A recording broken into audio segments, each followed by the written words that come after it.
It's finally arrived, your interim closing date, the day you can pick up your keys and move in.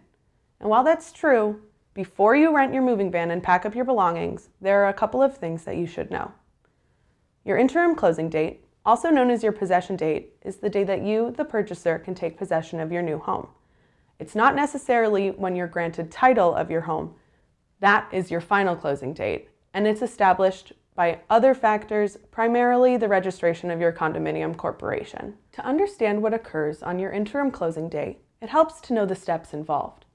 First, your lawyer will either go to the land registry office or to the vendor's solicitor, that's our lawyer, and present the signed documents from the interim closing package, along with any additional checks that were required.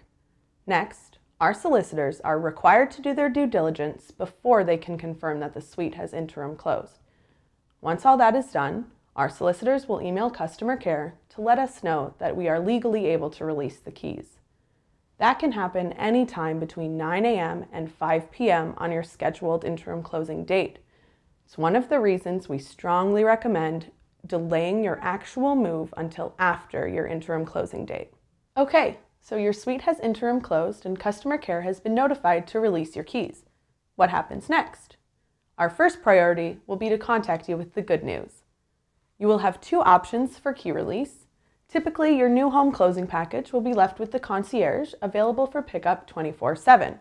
Or, if you like, you can request an appointment with your customer care team, who will go over the key package items with you and review any reported deficiencies from your WHO appointment. Remember, when you arrive to pick up your keys, please bring government-issued photo ID with you. Once we've confirmed your identity, your new home closing package will be released to you.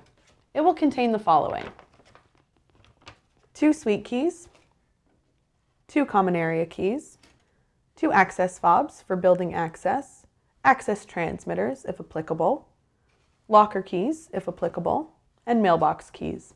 As part of your suite key pickup, there are a few other things you should know. First, if you have not filled out your Dell Property Management registration forms prior to your interim closing day, you will be asked to do so by the concierge before your keys are released to you. Second, it is your responsibility to recheck your home for any damages that may have occurred between your homeowner orientation and your interim closing date. You'll want to do this before moving in any of your belongings, as damages that are incurred as part of the move-in process or because of neglectful or improper home maintenance are not covered by your warranty. Lastly, your keys will be left with the concierge for 2 weeks. If you do not pick up your keys within the first 2 weeks, our customer care team will contact you to book an appointment for you to pick up your keys.